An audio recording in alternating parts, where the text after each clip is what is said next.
안녕하세요, 한입니다. 오늘 이야기는 칼 이야기예요. 그리고 광고가 있어요. 아주 쿨하고 뻔뻔하죠. 그렇지만 칼 강제 그리고 칼 관리법에 대한 이야기도 함께 다루고 있으니까 이 점 참고해 주세요. 제가 1년 전에 주방칼 전문업체 칼자루의 의뢰를 받아 브랜디드 콘텐츠를 제작했습니다. 당시 탄소광하고 스텐 차이에 대한 그런 이야기를 했었죠. 유용하게 보신 분들도 계시지만 아쉬워하시는 분들도 계셨어요. 왜냐면 그때 당시는 정말 단순하게 다뤘거든요. 크로미움에 대한 탄소광도 있어. 슈퍼트는 짱짱 세다는 그런 게 있긴 합니다. 근데 일반적인 사람들은 그런 강을 사용한 시카를 쓸 일이 거의 없어요. 그래서 간단하게 그리고 단순하게 다룬 거였어요. 그래서 오늘은 여기에 대한 이야기 되겠습니다. 저번에 다룬 중시칼은 스기모토 6호라는 제품이었어요. 뛰어난 절산력과 강도 그리고 균형 잡힌 무게 중심 그립감까지 이런 식까지 했었죠. 좀 민망하네요. 근데 이 스기모토 6호에는 단 한 가지 단점이 있어요. 한 가지 단점인데 좀 치명적일 수도 있는 단점이죠. 바로 녹이에요. 제가 말씀드렸죠. 탄소광은 스텐보다 강하다. 그렇지만 녹이 잘 쓴다. 이거는 탄소광 칼의 고질적인 문제예요. 제가 보는 이 택티컬 라이프 탄소광이에요. 근데 관리를 잘 안 하다 보니까 미세하게 여기 녹이 들어있어요. 특히 물을 가까이 두고 쓰는 시칼은 더 그렇죠. 물론 탄소광 중에서 유난히 녹이 잘 쓰는 그런 강제들이 있어요. 일단 시칼에 많이 쓰는 탄소광에 대해서 설명을 드리자면은 이거는 일본 쪽 기준이에요. 왜냐면 중시칼 브랜드 중에서는 일본 브랜드가 많아요. 그리고 일시칼에서도 이런 종류의 강제를 그대로 쓰거든요. 아무튼 주방칼용 강제는 크게 SK, 황지, 백지, 청지, 그리고 슈퍼청지 이렇게 5종류로 나눠집니다. 참고로 SK는 공구강이에요. 그 낫이라던가 도끼, 망치, 톱 이런 거 만드는 강철. 그리고 이 공구강에서 불순물을 제거하면 황지가 돼요. 그리고 이 황지에서 불순물을 또 제거하면 백지가 돼요. 참고로 백지는 철하고 탄소를 이어지는 거의 순수한 탄소강인 거죠. 그리고 이 백지는 탄소량에 따라서 넘버가 붙게 됩니다. 101강, 102강, 103강 이렇게 말이죠. 참고로 이 백지는 탄소강 중에서 절미가 가장 좋다고 해요. 그 재료를 쓸 때 느껴지는 그런 소문 말이죠. 그리고 이 백지에다가 크롬하고 텅스텐을 첨가하면 청지가 돼요. 자, 크롬 아시죠? 스텐에 들어가는 금속이에요. 즉 이게 들어가게 되면 녹의 저항성이 생기게 돼요. 그리고 경도가 올라갑니다. 그리고 이 청지 역시 탄소량에 따라서 넘버가 붙게 돼요. 1001강, 1002강 이렇게 말이죠. 또 여기다 크롬, 텅스텐, 탄소량을 딱 늘려주면은 그게 바로 슈퍼 청지예요. 이건 경도가 높고 녹에 강하고 내마모성, 즉 내식성이 좋아요. 즉 한 번 날 딱 갈아주면은 그 날카로움이 오래가는 편이에요. 야, 탄소강인데 녹이 강해? 야, 그리고 경도가 높아? 야, 그러면 슈퍼 청지를 사야겠다. 여기서 잠깐. 이 강제도 단점이 있어요. 첫째, 경도가 높다고 튼튼한 게 아니에요. 참고로 경도가 너무 높으면 잘 깨져요. 그러니까 유리처럼 말이죠. 물론 슈퍼청지는 철이다 보니까 유리처럼 잘 깨지지 않아요. 아무튼 두 번째, 날이 오래 간다. 뒤집어 말하면은 잘 안 걸린다는 뜻이에요. 즉 날을 가는 것도 어느 정도 경험이 필요해요. 그리고 세 번째, 청지시칼은 약간 비쌉니다. 일단 강제 자체가 약간 가격이 있어요. 그리고 이것을 잘 다루는데 기술이 필요해요. 즉 인건비, 그 밖에 연마석 소모라던가 그런 부분도 있겠죠. 요약하면은 탄소광 시칼을 쓰려는데 녹 때문에 슈퍼청지를 그냥 샀다. 생각 없이 그럼 연마 때문에 골치 아픈 상황이 생길 수가 있어요. 그리고 이 비싼 칼 내가 어떻게 보겠다고 용 쓰다가는 칼을 낭치할 수가 있어요. 즉 칼 능력이 안 된다. 그럼 돈을 주고 전문가에게 맡겨야죠. 그러면 연마할 때마다 유지비가 계속해서 들겠죠. 아무튼 스기모토 6호는 백지인가? 아마 그랬을 거예요. 101강이나 102강 그렇겠죠. 그래서 녹에 취약했던 거죠. 그럼 슈퍼 스텐은 어떨까? 스텐 중에서 탄소량이 높은 고강도 스텐이 있어요. 모델은 GDP189. 그러니까 이 G가 아니라 ZDP189.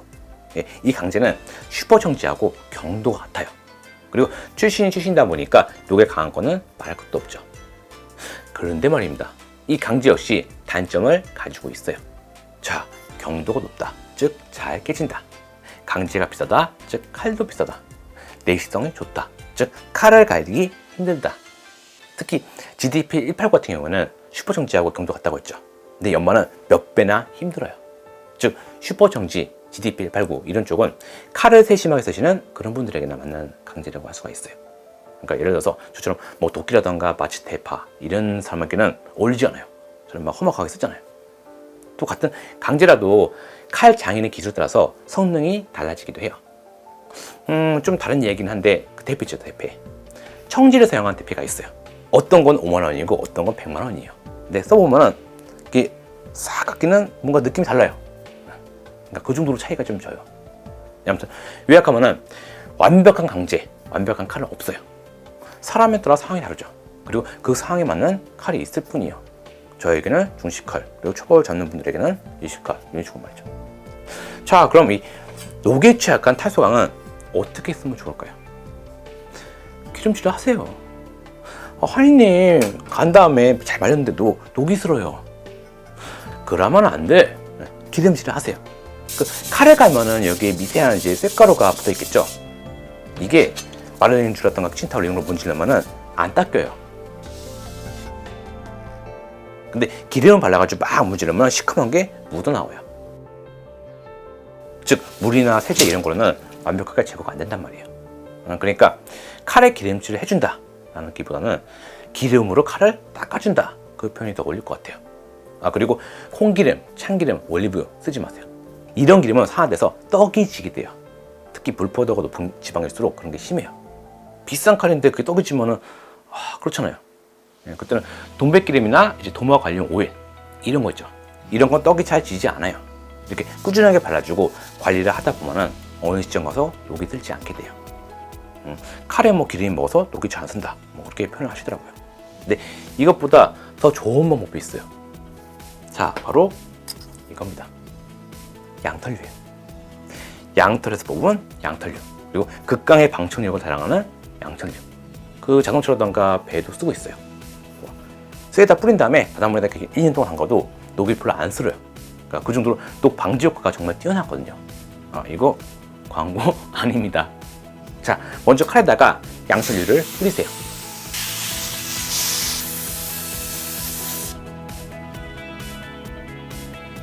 그 다음에는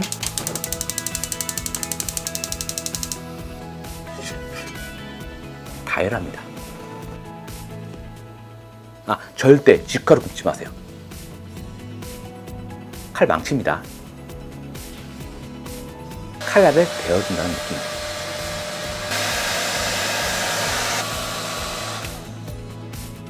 그럼 양털류가 이렇게 퍼지거든요. 그 다음에 식을 때까지 기다려주세요.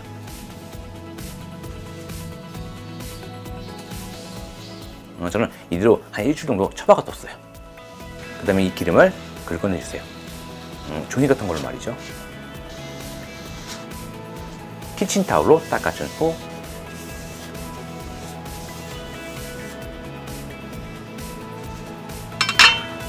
동백기름이나 도마형 오일로 서너 번 닦아주면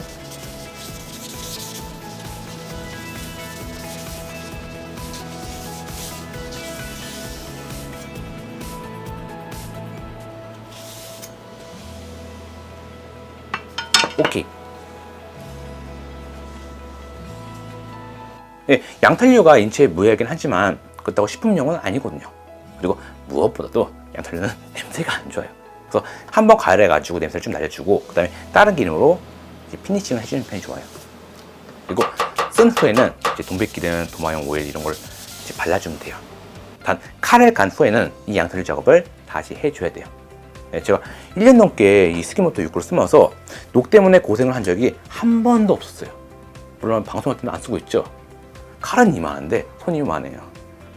이 작은 손에 이거 쓰다 보니까 영상이 이상하더라고요.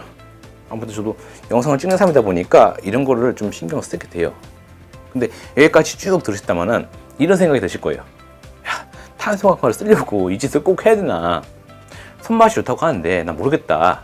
그 정도까지 필요 없다. 스텐 중식칼 중에서 보호핑 말고 그보다 좀 더 위 괜찮은 거 없을까? 저도 이 스기모토 6구를 쓰면서 아쉬웠어요. 그립감, 무게중심 딱 좋은데 제 손이 너무 커요. 관리보다도 제 손이 너무 커요. 아무튼 그런 사람들을 위한 적절한 선택지. 자, 스기모토 4030 CM 중식칼이 있어요. 네, 광고예요. 광고입니다. 야, 새 칼 하나 새로 생겼다. 아무튼 스기모토에는 크게 두 가지 모델이 있어요. 하나는 SF, 즉 탄소광 계통이에요. 그리고 또 하나는 CM, 스텐 계통입니다. 이거는 CM, 즉 스텐이에요. 강지의 종류는 은삼, 그러니까 은박 3호의 줄임말이에요. 그러니까 은박 1, 2, 3, 4, 5호 이렇게 있는데 3호가 시카에 쓰기 가장 좋다고 해요. 이거는 이제 황지에다가 크롬하고 텅스텐을 추가한 이제 스텐 합금강이죠. 그리고 경도는 59에서 61. 그리고 이 위로는 이제 GV10, R2, 뭐 SG2, 뭐 GDP 189 이런 게 있어요. 즉 그렇게 상위급 강제는 아니에요. 그냥 무난한 편이죠. 근데 이 무난함이 오히려 강점이 되기도 해요. 자, 일단 연마가 수월해요. 내식성이 너무 좋으면은 일반적인 스토리 달기 힘들어요. 그리고 막 하루 종일 갈아야 돼요. 이거보다 위에 이제 GV10부터가 살짝 그런 느낌이 있어요. 물론 그만큼 이제 날 유적이 좀 떨어진다는 뜻이기도 하죠. 그렇지만 제법 준수한 편이에요. 일반적인 이제 보급형 중식칼 비하면 훨씬 괜찮아요. 그리고 무난한 경도. 제가 설명드렸죠. 경도가 너무 높으면 그만큼 깨지기가 쉬워요. 그래서 칼질하다가 뼈를 잘랐어요. 그럼 이가 탁 나갈 때가 있어요. 이건 아슬아슬하게 약간 묻은 편이어가지고 좀 덜한 편이에요. 그리고 스테인이다 보니까 녹에 강한 거는 말할 것도 없죠. 그리고 절삭력도 제법 좋습니다. 쓱쓱 경쾌하게 잘리는 맛이 굿. 물론 손맛은 탄소광이 더 좋긴 해요. 두 개 써보니까 미묘한 차이가 있긴 해요. 근데 일반 사람들은 잘 모를 것 같아요. 특히 뭐 스시 같은 섬세한 요리가 아니면은 딱히 구분하기 힘들다 뭐 이런 느낌. 그리고 무엇보다도 크기. 자, 이건 스기모토 6호예요. 좀 크죠? 손이 작은 사람이라던가 여성분들이 쓰기에는 너무 커요. 이거는 스파스, 이거는 글로벌 라이프 중식도, 그리고 이게 스기모토 4030 CM이에요. 저처럼 손이 작은 사람에게 딱.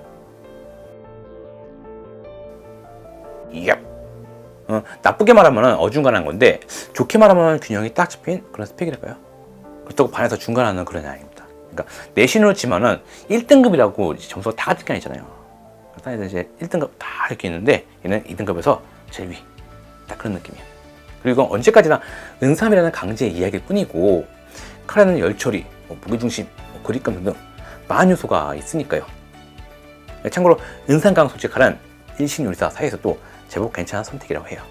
녹 관리, 연마, 적절한 절미, 그리고 적절한 가격. 무난하니까요. 무난한 게 적절한 거는 어느 정도든 마찬가지인 것 같아요. 자, 이렇게 칼 이야기 2탄이 끝났습니다. 칼자루에서 스기모토 4030CM 광고 의뢰를 하셨는데 저는 여기서 강제 이야기를 해버렸네요. 근데 광고를 떠나서 이거 정말 괜찮은 중식칼인 것 같아요. 물론 마사히로 중식칼이 더 저렴하긴 한데 뭐랄까, 제가 두 가지를 다 써봤거든요. 그립을 잡았을 때 그립감이랑 따다닥 썼을 때 느낌. 6호를 처음 썼을 때 우와 했거든요. 칼이 큰데 막 날아다니는 거예요. 이거는 크기까지 제 손에 딱 맞다 보니까 굿.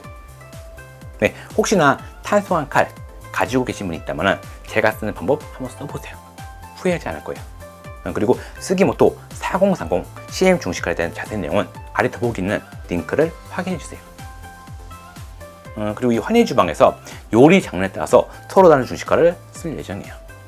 그러니까 이쪽 아시아, 그러니까 한국, 중국, 일본은 요걸 쓰고요. 서양 요리는 이걸 쓰고요. 그리고 중동 요리는 저번에 보여드린 다마스커스 중식칼 그거 쓰려고요. 즉 다양하게 골라서 쓸 거예요. 자, 오늘 이야기 여기까지고요. 다음번에 또 다른 이야기로 찾아뵙도록 하겠습니다. 자, 그럼 안녕히 계세요.